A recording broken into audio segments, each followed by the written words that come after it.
views expressed on this program are those of the hosts, guests, and callers, and are not necessarily those of this station, its management, or other advertisers. You're listening to Transformation Talk Radio.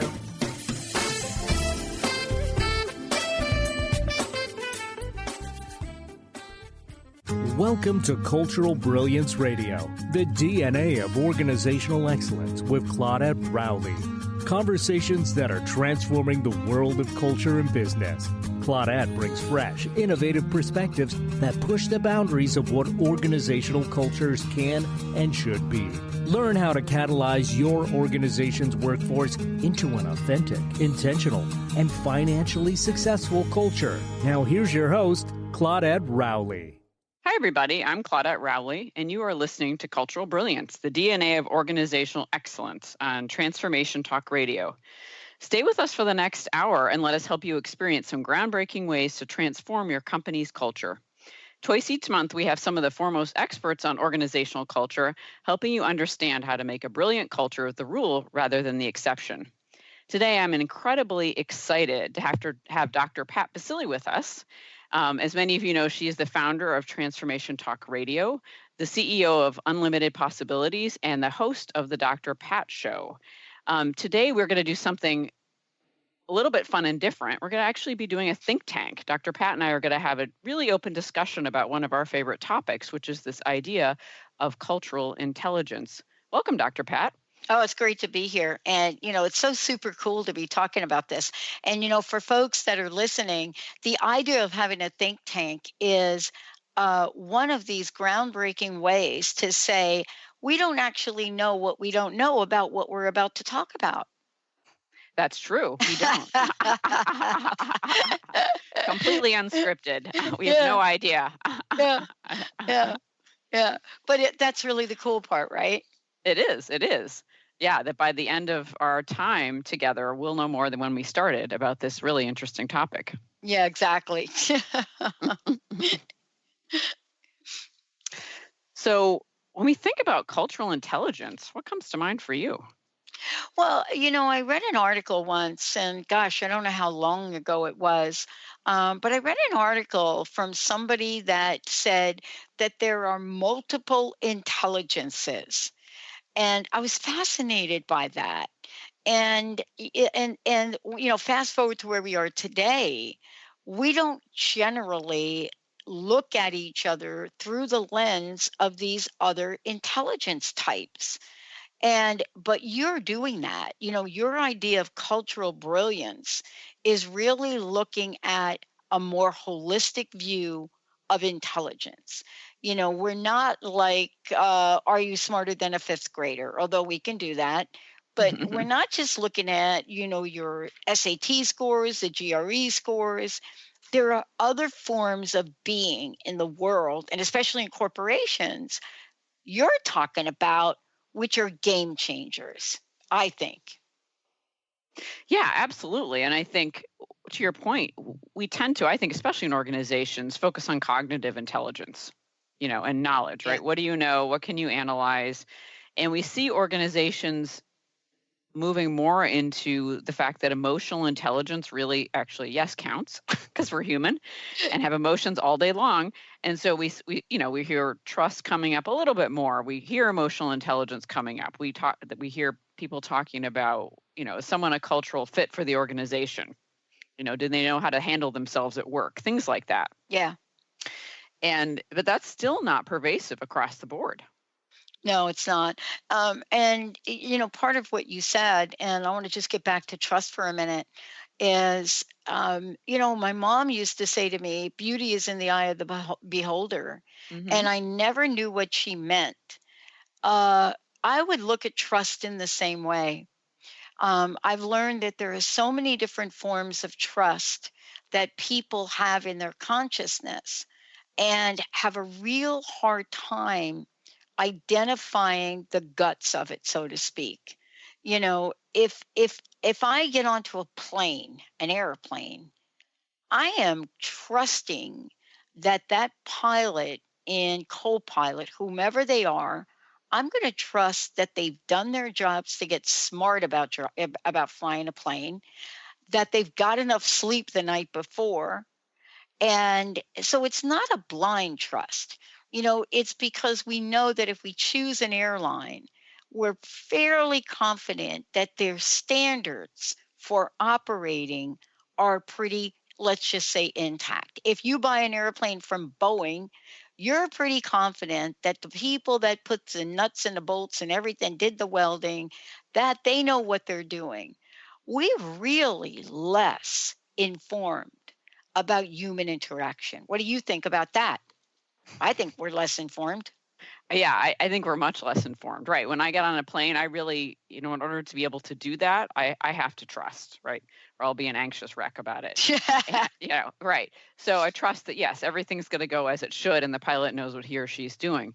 I think we're less informed. And one of my favorite books on trust is called The Speed of Trust by Stephen Covey Jr.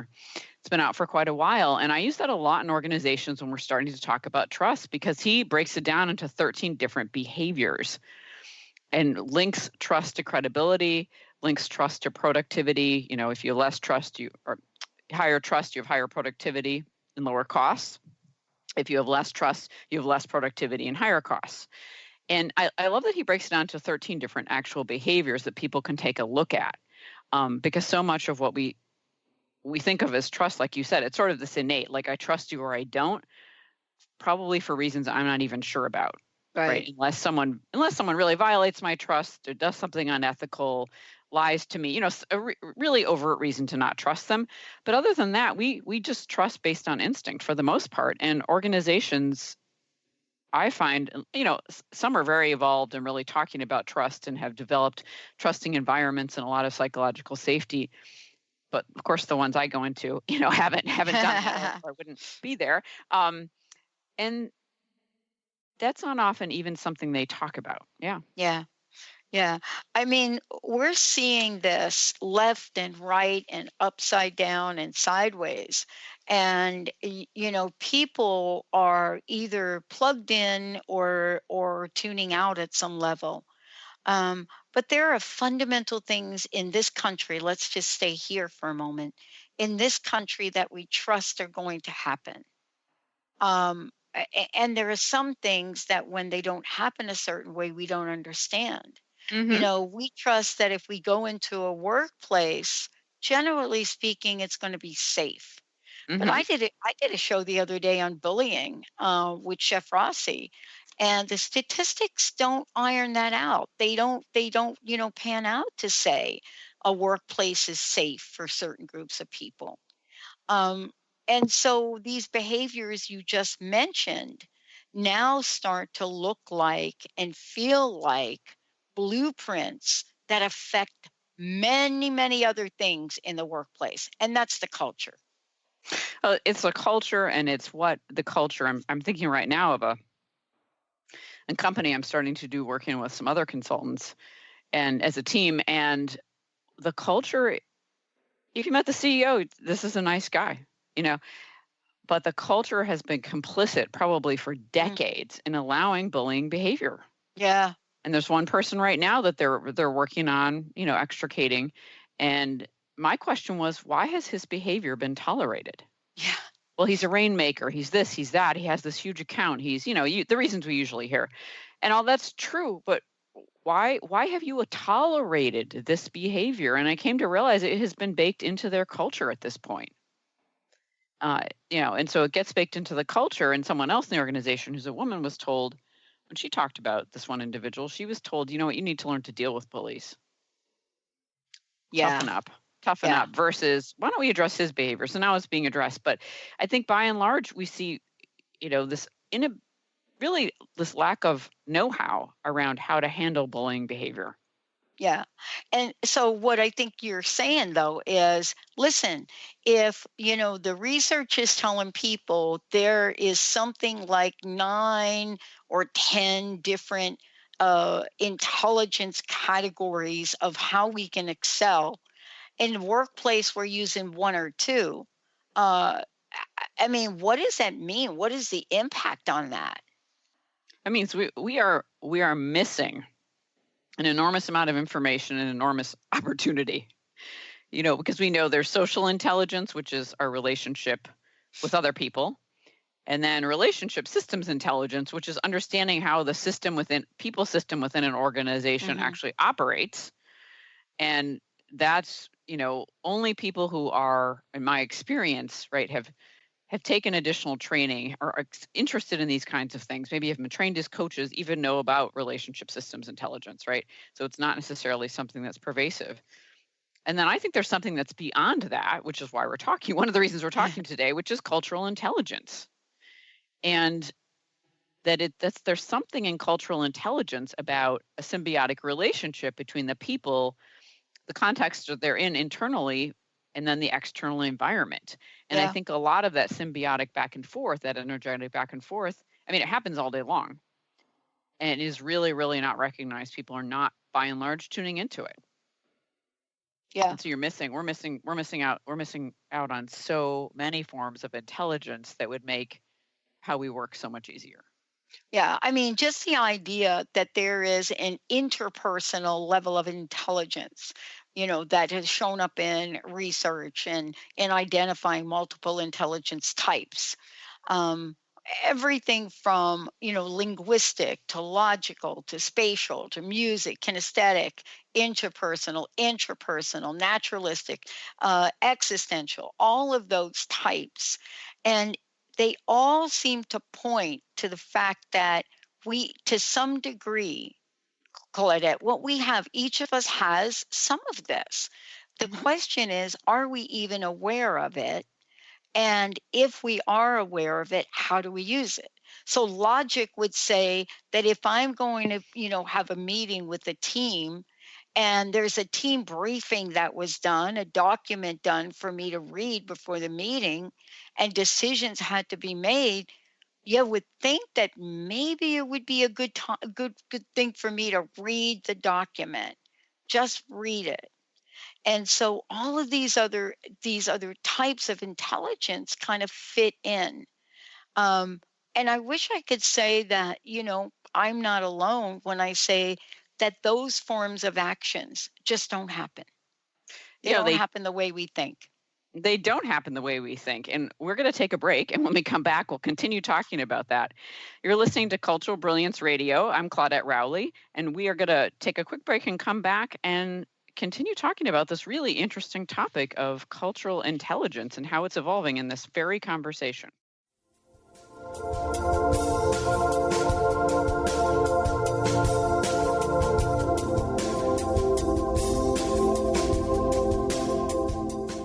Tune in to Lucid Planet Radio with Dr. Kelly Neff. This hit show will illuminate your senses and empower you beyond your daily stressors and hardships. Renowned psychologist and author Dr. Kelly will captivate you with far-reaching topics and amazing guests as you wake to the greatest version of yourself. Learn to tap into your intuitions, think critically about our world, heal emotional and psychological wounds, and follow your passions to live your dreams. The Lucid Planet. Welcome home. Visit lucidplanetradio.com for more information.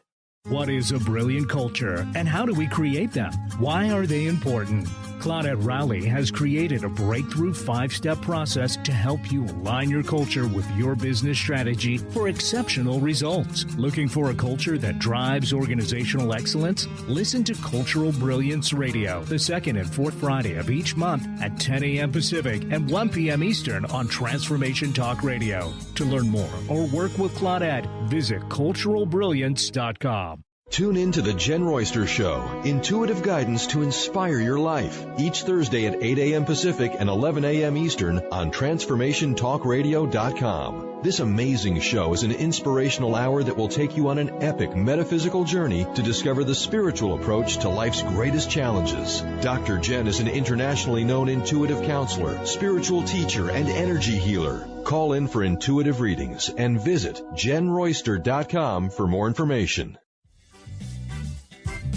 Hey, did you know why they call the foundation the foundation? It's called the foundation because it completely eliminates your foundation for what you thought your reality was and creates a whole new space where you can have an entirely new reality that is foundationless. So from my point of view, they should call it the unfoundation or the foundationlessness. Either way, there's a big new global rewrite happening again because these guys cannot stop changing. There should be like a Change Anonymous that Gary and Dane go to. And it's happening April 28th to May 1st. You can find out about it at accessconsciousness.com/global foundation. It's happening in Paris. Go to Paris or do it online or find a pod near you. These are all the options you have. And what else is possible?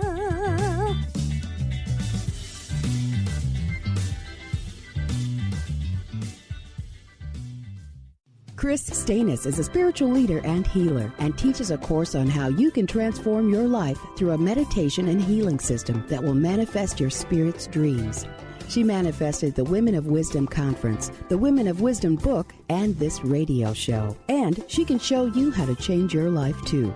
Are you ready? Visit the website and contact her at voicesofwomentoday.com. That's voicesofwomentoday.com.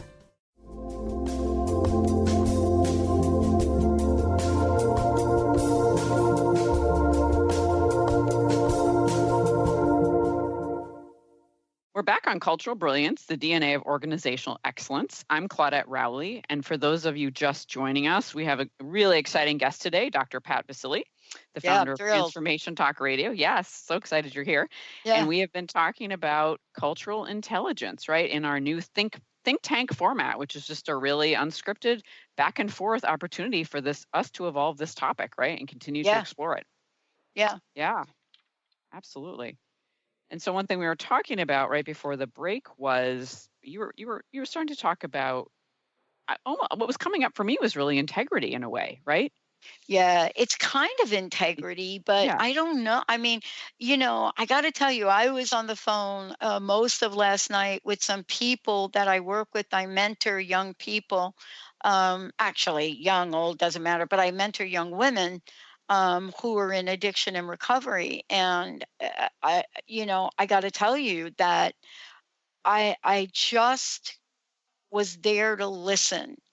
And, the questions that they asked me, the things they asked me, because, one of the ideas is, if you're afraid of something, walk through it. Now, that's an emotional intelligence, kind of. Mm-hmm. It's how do we deal with things in the outside world that we think are going to affect us, right? Mm-hmm. And, as I'm in these communications, I was really struck by one of the intelligences that I mentioned to you, the logical intelligent part, the thing that says, if you're supposed to be ready for a meeting, Pat, and this is like a really important company decision, right, for you, then chances are you should really read about what that is that people are bringing to the table. But, I was on these calls last night and people were so logical about their fears. They were logical about, without getting into the politics of it, but they were logical about the fact that they watched one of their lawmakers literally say that he did not read the thing. And I thought, what am I going to say to them about that?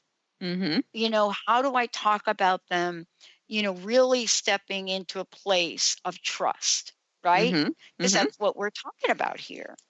But the logical arguments for things and having this real skill to be so logical and about what your case is for anything, that is really a skill. There's a real skill to that.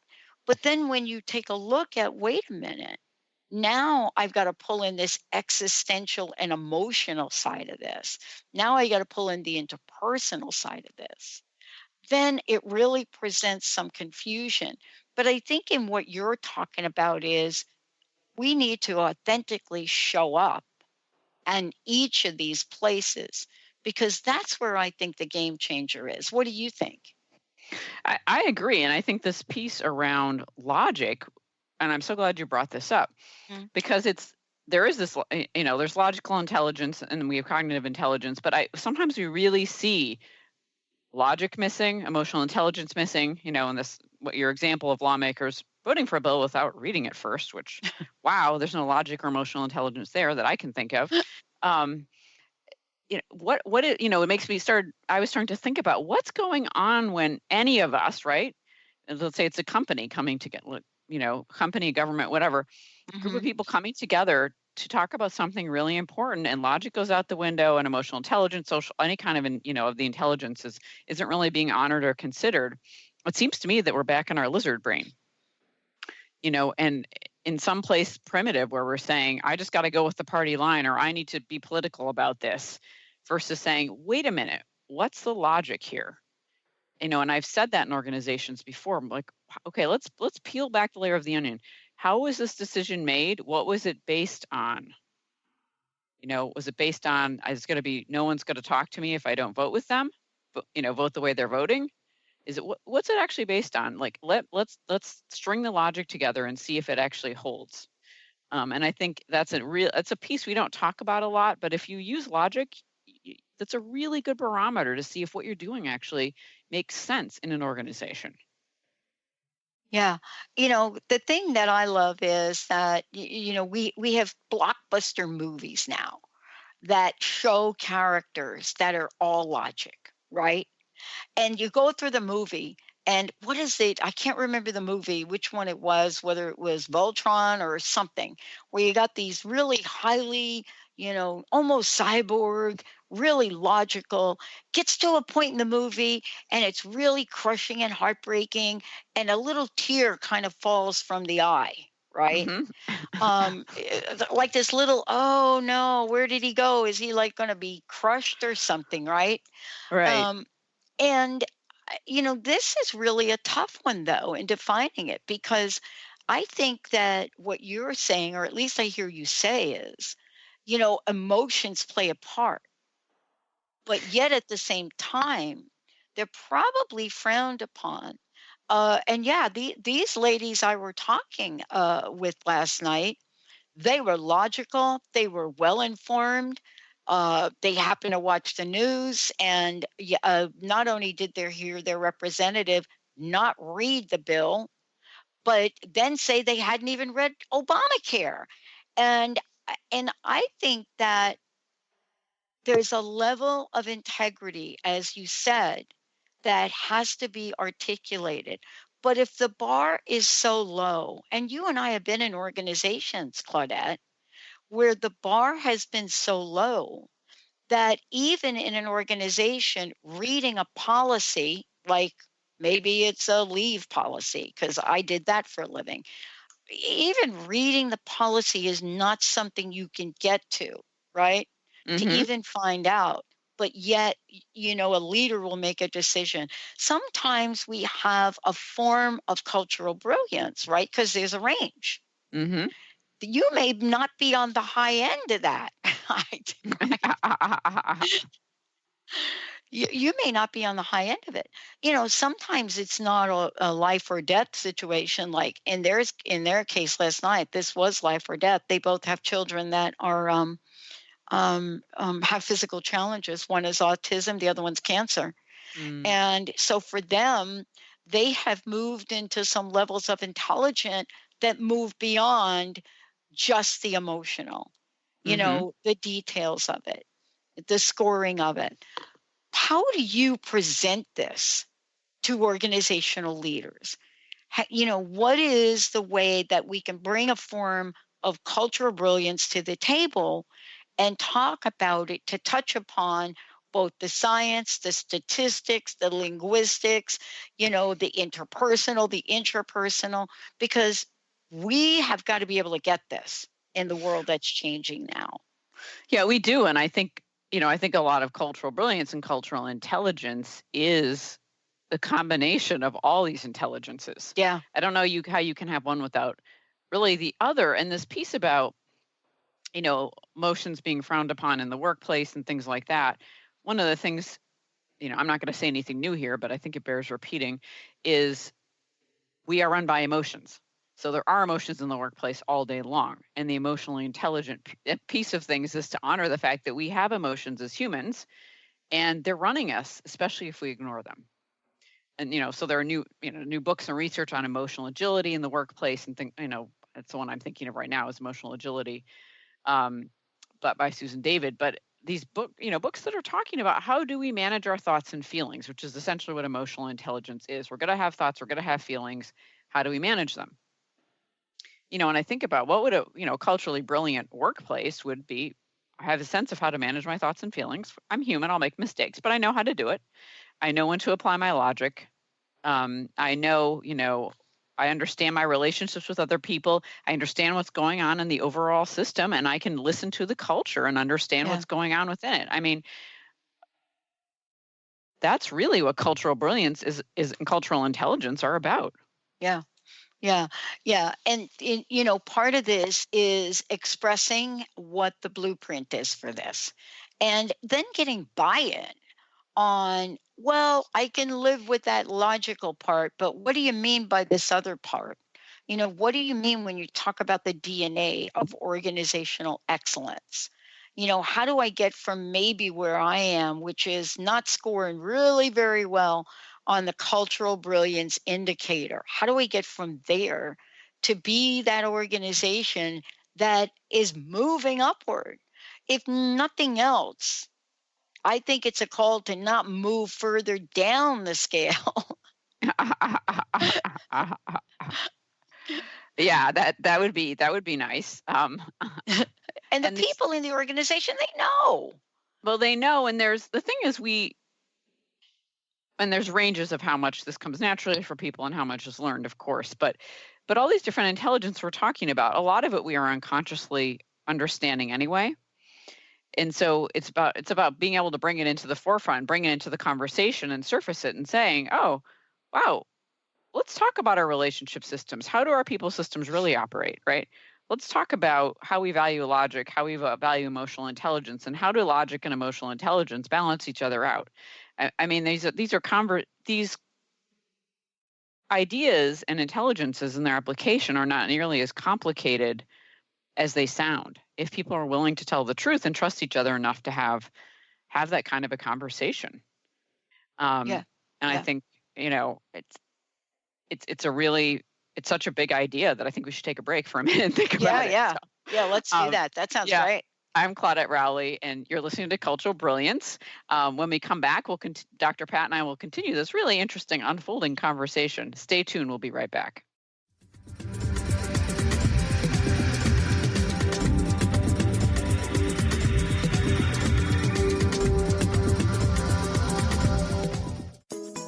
Get ready to experience Truth Talk Radio with host Deb Acker. Tune in to Truth Talk Radio each Wednesday at 3 p.m. Pacific on TransformationTalkRadio.com to illuminate the truth in your daily life as you experience life, love, and abundance from a whole new perspective. This hit show will leave you feeling lighter and bring you into a place of infinite possibilities every day in every way. Visit TruthTalkRadioshow.com for upcoming transformative topics and guests. On the cutting edge of the new mainstream, Christine Upchurch is passionate about bringing together science, psychology, and spirituality in a way that can be applied to our everyday lives for true transformation. The Christine Upchurch Show, stellar conversations to illuminate your journey, engages some of the most outstanding visionaries on the planet in lively dialogue to inspire you to become that bright light you're meant to be. Join Christine every Friday at 11 a.m. Pacific Time on KKNW, AM 1150, and Transformation Talk Radio. If you're dealing with fear and anxiety, you've probably noticed that the more you fight these emotions, the stronger they seem to get. Dr. Friedemann Schaub, the author of The Fear and Anxiety Solution, explains that instead of suppressing, we need to identify and resolve the deeper subconscious root causes of fear and anxiety. His personal breakthrough program has helped thousands worldwide to overcome their emotional challenges. To learn more, visit thefearandanxietysolution.com and schedule your free consultation with Dr. Schaub now. What is a brilliant culture, and how do we create them? Why are they important? Claudette Rowley has created a breakthrough 5-step process to help you align your culture with your business strategy for exceptional results. Looking for a culture that drives organizational excellence? Listen to Cultural Brilliance Radio, the second and fourth Friday of each month at 10 a.m. Pacific and 1 p.m. Eastern on Transformation Talk Radio. To learn more or work with Claudette, visit cultural-brilliance.com. What if your body and mind were the compasses to the secrets, mysteries, and magic of life? Glenna Rice, co-host of The Questionable Parent, is inviting you to access all that is possible. Glenna is a 10-year certified veteran access consciousness facilitator who offers an amazing variety of life-changing classes and workshops. Work with Glenna from anywhere, with teleclasses and workshops all over the globe. To learn more and see Glenna's current schedule of events, classes, and workshops, visit glennarice.com.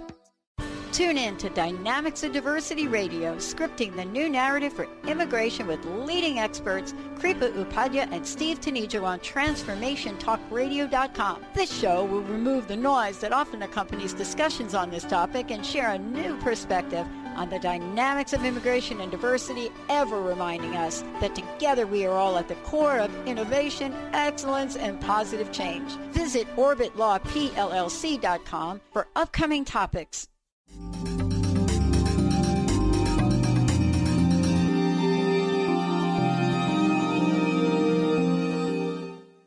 We're back on Cultural Brilliance Radio. I'm Claudette Rowley, and for those of you just joining us, my guest today is Dr. Pat Baccili, and we are having a really interesting conversation about cultural intelligence, and we're doing it in a think tank format where it's kind of a free-for-all conversation about anything that relates to cultural intelligence. And Dr. Pat, we were just talking about like how do we move organizations in the direction of cultural brilliance, right? Well, the first thing is, there has to be this thing that they see worth moving towards. Right. There has to be a realistic perspective of what that thing is. Mm-hmm. There are going to be some cultures that, let's talk about honesty for a minute. Honesty and authenticity. Let's say that that's at the top of the bar. Mm-hmm. Everyone that is an executive of a corporation, at least that I've ever met, will tell you that honesty is a relative idea. Mm-hmm. It's relative. And I mean, these two women I was talking to last night, their perspective clearly was that, honesty is not showing up in the world. They're having a hard time with it. Where is it showing up? Mm-hmm. And that is the first point of contact with this conversation about brilliance of any kind. Some people prefer you be honest and keep your word, even if you're going to fire me. Even if mm-hmm. you're going to fire me. They're like, don't be just throwing around that you're going to fire somebody. Yeah, you're going to get fired today. Yeah, you're going to get let go. Yeah, and then you don't do it. And my research was very clear about that. Mm-hmm. When it said, listen, if you tell me you're going to fire me and I start making plans to be fired, and then you don't fire me, I got like a mixed feeling about that. Yeah. I got a mixed feeling. I'm not quite at the place of gratitude because now I'm really ticked off at you because you put me, my family, and everything around me in so much fear. So even if you're not fired, but you've been told you're being fired, now you're resentful. Now you don't trust. Now you're not sure what you can trust. And I think that's what, these two young women were saying yesterday. They had a picture of as a matter of fact, I just saw a post on Twitter, exactly the way we're talking about. And the post was, I am a pre-existing condition. It's funny. I was talking to these folks and, what they're showing is, wait a minute, you said you were going to protect me. The same thing's happening in the corporate world. Mm-hmm. We've already been very, very clear that this is employment at will, period. Generations know that. Mm-hmm. But we haven't been as clear as what the bar is for even an average form of cultural brilliance. And I think that's really what you're talking about, is like if the organization is not quite there, can the organization make a commitment to move the bar? Yeah, and understand that the commitment to move the bar actually will most likely, right, increase their revenue, right? There's all the financial case for doing that is pretty intact. Mm-hmm. And I think, one of my sister-in-laws got laid off about a month ago from a major corporation after about 15 years there. Completely unexpectedly, had no idea it was coming. And it had to do with she had a high salary and sounds like they wanted to get rid of it. It had nothing to do with her group, her performance, anything like that. And you just look at that and it's like, how do you start treating someone like a number, really, right? Yeah. She makes this much money and she's been there a long time. She's very successful. So, right, we could actually cheapen this up, right? We'll get rid of her and hire this. She said they replaced her with a couple of summer hires who don't cost virtually anything to take over her work. So, things like that where I listen to that and I think, wow. I mean, that's so far removed from anything close to culturally brilliant. Yeah. And so I think, a lot of organizations, if they are interested in their culture and they're starting to take a look at it, what I notice is they do, and they get some outside help, and I think they start looking at what's important to us in terms of our values, our ethics. How do we want to treat people? What do we think, and they're tying it to how successful they're going to be as a company. Like, if we have people who are really engaged, if we have, really focusing on our talent, we're really doing this, really doing that, what kind, how successful can our company be? And they start tying it together. And that's when I notice those companies start to gain some traction. Yeah. Toward being a little more intelligent. Yeah. Well, here we are, we're talking about this, but the buck really has to stop at different levels. And, we're not just talking about a couple of CEOs, board of directors, and people hanging off and, in some mahogany table office. We're talking about this form of interaction and cultural brilliance that can start at the low. Listen, I started pushing a mail cart in the mailroom for $61 at the telephone company, right? Mm-hmm. Now, I wish I could tell you I was the best employee back then. No.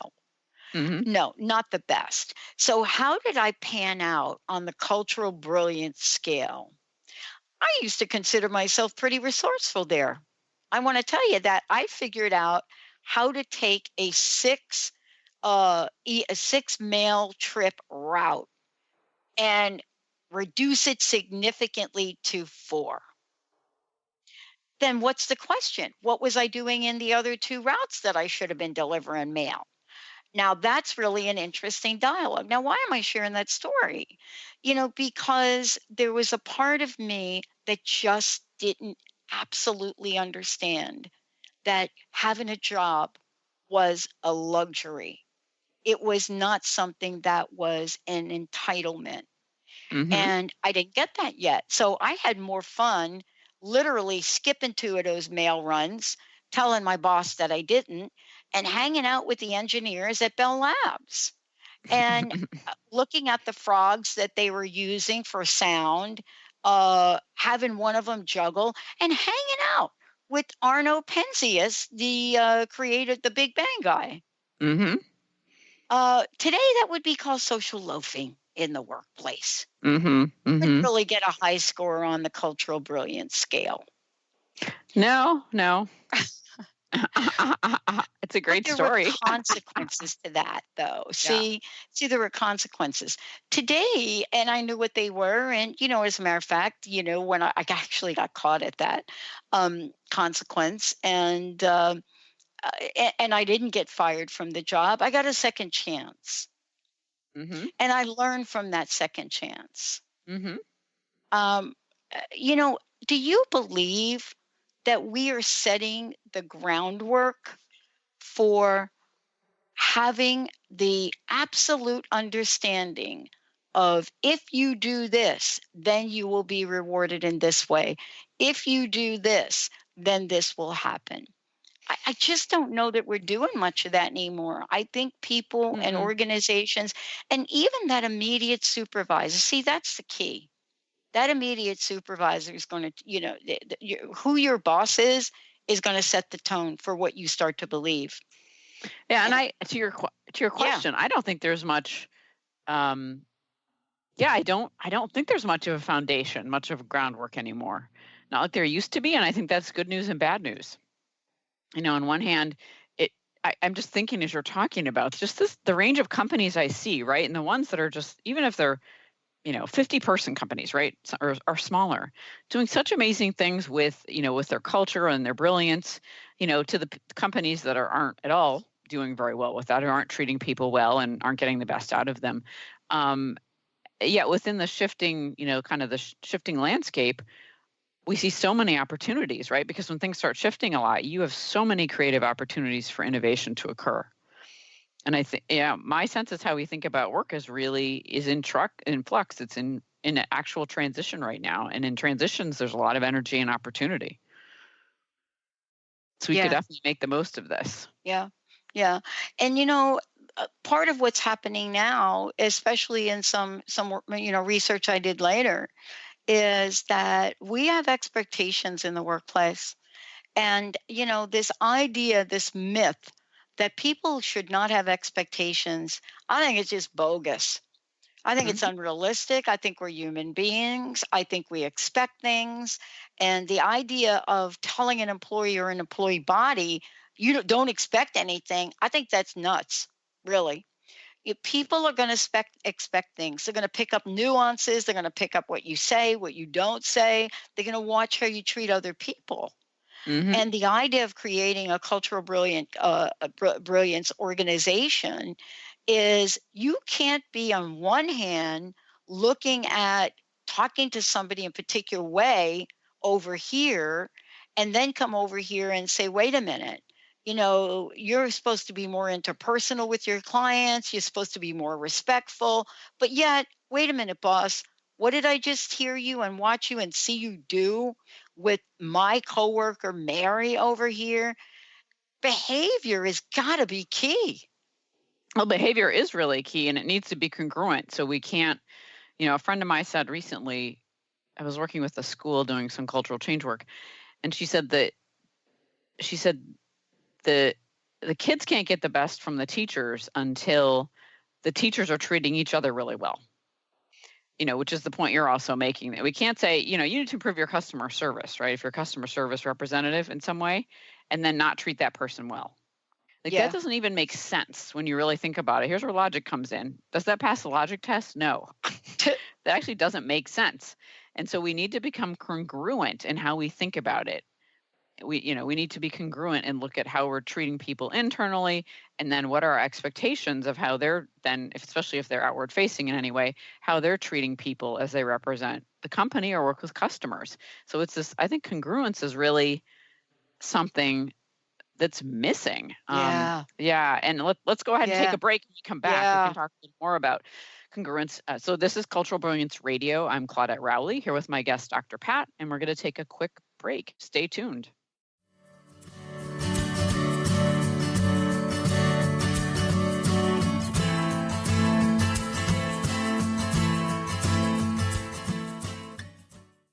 Gifted intuitive healer and spiritual teacher Sarah Luce brings her unique style to the hit show Small Steps, Big Breakthrough Radio on TransformationTalkRadio.com. Tune in each month as Sarah turns reality on end and shows us how to experience expansive results with simple yet powerful steps.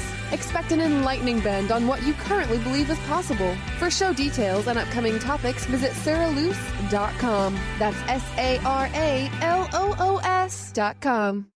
Do you feel that there's a bigger, better life for you? Is there anything holding you back from living the life you were meant to live? If you'd like to find your life's true purpose and calling, join the world's foremost authority on primal spirituality, David Carshare, in Becoming a Sun Radio, emotional and spiritual intelligence for a happy, fulfilling life. Tune in once a month to Becoming a Sun Radio with David Carshare on The Dr. Pat Show and Transformation Talk Radio. For more information, visit davidcarshare.com today. What is a brilliant culture, and how do we create them? Why are they important?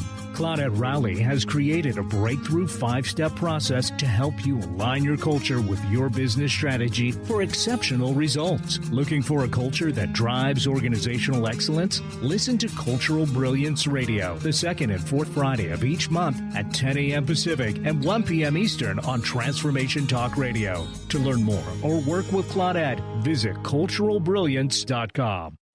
brand consultant Jen Morgan is here with Radically Distinct Radio to help you take control of your future and maximize your brand's power to produce results. Whether you're an individual trying to reinvent yourself and launch a new venture, or you're an executive trying to reposition your company to modernize your sales and marketing programs, Jen Morgan and the RAD method empower you to play to your strengths and show up in the world as your most powerful brand. To learn more, go to jenmorgan.com. That's Jen with 2 N's, Morgan.com, or call 206-972-5366. When your body is awakened, your spirit comes alive. Dana Canetto is a transformational guide, embodiment coach, and spiritual mentor assisting women in realigning with their truth and embodying who they are by connecting to the wisdom of their body. Tune in every month on Transformation Talk Radio and the Dr. Pat Show Network for Body Divinity Radio with Dana Canetto. For more information on Dana and her services, visit danacanetto.com. That's DANACANNETO.com.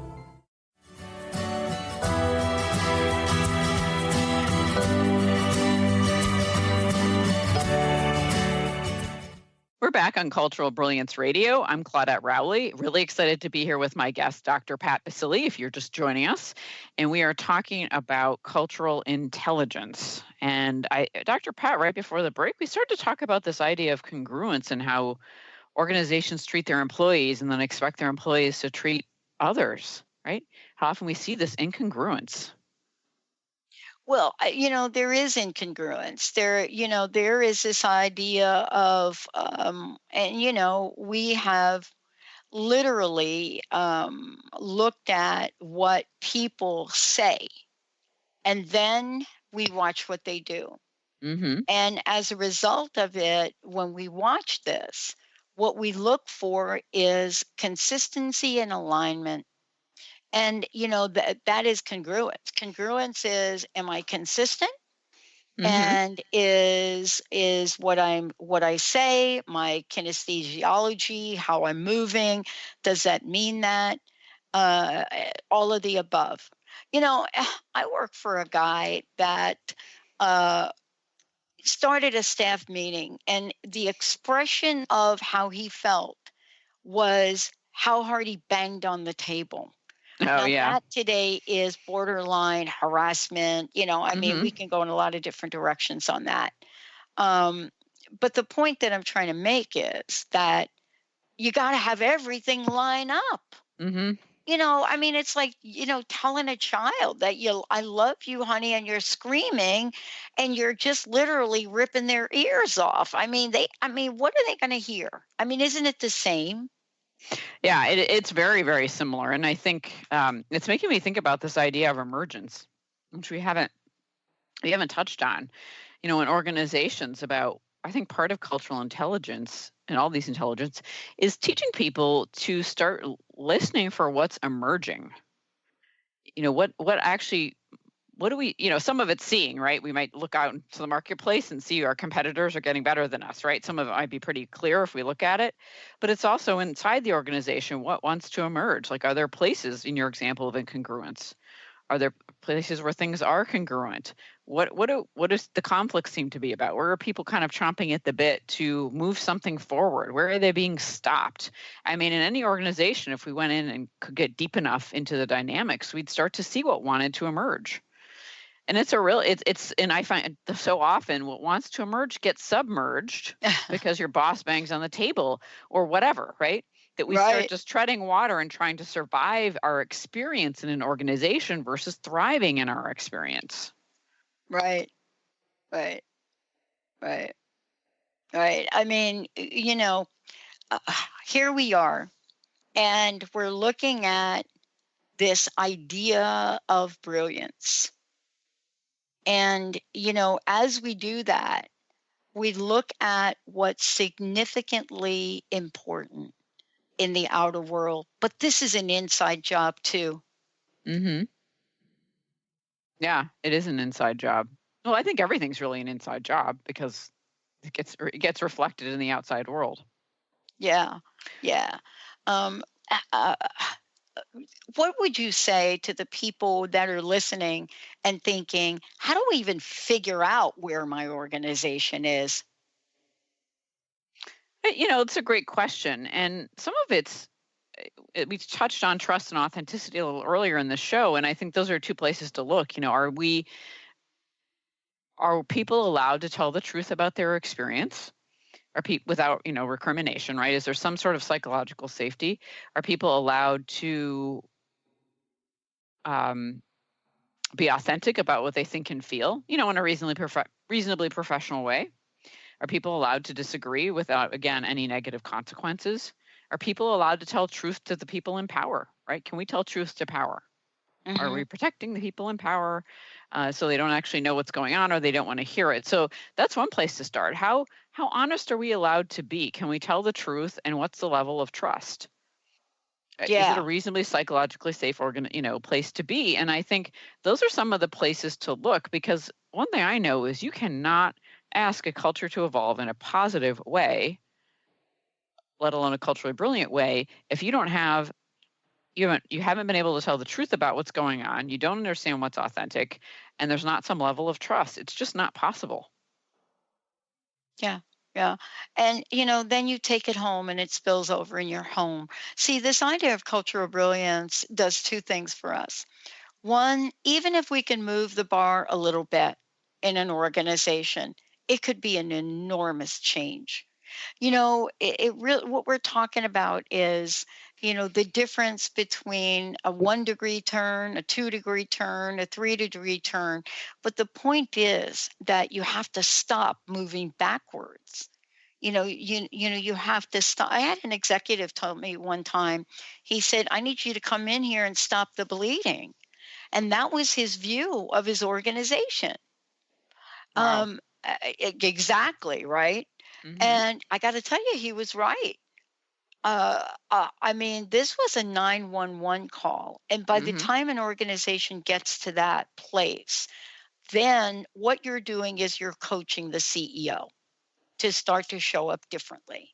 Yeah, you actually are coaching the CEO to start to show up differently, and to really look at his or her, do the words and actions match, right? What is the impact he or she is having? There's so many, I could pull out 20 examples. There's so many examples of taking a look at when I think everyone's complicit in how the culture forms, and research shows that. And the leader, right? The leader has so much sway in what's happening in the culture at any one point. It's huge. Yeah. One of the things that I love about what you've been talking about is there is a structure that people believe represents brilliance. Mm-hmm. I don't think we're fooling anybody in a workplace when you're in an organization that doesn't look like that. We think we fool the people, and we think, wait a minute, staff, employees, I don't know many people that even like to be referred to as human capital. I don't even know who came up with that. I can't stand that. It's that close to insanity. It is. It's a way to distance yourself, I think, distance ourselves from the fact that our actions impact people. It's human capital. What a ridiculous phrase. Yeah. It's the kind of thing that I think about that says to me, we just we're in the rabbit hole. Mm-hmm. And what you're bringing to the forefront, though, it gives people a ladder. And you see this ladder coming down, with cultural brilliance. They have an opportunity to climb. And I think that's going to be the work that you're bringing to the table. What you're talking about, what your book will be about, the work that you're doing now, and, bringing the model to the forefront. If you don't start out with authenticity the way you have it in the model, you might as well forget design and anything else. If I cannot believe that something is going to happen in the way you say it's going to happen, and I need to believe that consistently, then chances are I'm going to mimic your behavior in front of my clients, and that is not going to help the bottom line. Well, and it's really, without so many times organizations, and I say this so often, I'm starting to feel a little bit like a broken record, but we'll try to make changes without first assessing what's actually happening, the authenticity of the situation. So we cannot make a change if we don't know what's actually going on, or we think we know what's going on, but we haven't asked people what they think is going on, what their experience is, what the truth is like for them, or their own particular truth about the experience. Mm-hmm. So it's a really it is some of the things which I talk about in Cultural Brilliance, when I really distill it down, they're pretty simple concepts. Mm-hmm. And at the same time, for a lot of organizations, they're not necessarily easy to apply. And that's one of the challenges of it. But any organization can become, I think, a culturally brilliant organization. We all have access to brilliance. It's not awarded to people. It's not the crown you get, someone puts on you. It's something that anybody can take a look at, can read about, can start to understand and harness. Mm-hmm. And one thing I want, as we're starting to wrap up the show, Dr. Pat, is there a personal message you wanted to share with listeners? Your perspective on brilliance and cultural intelligence. My perspective is that we always make sure that we look to ourselves first. We ask ourselves, how am I showing up? Even if I'm having a bad day today, how am I showing up?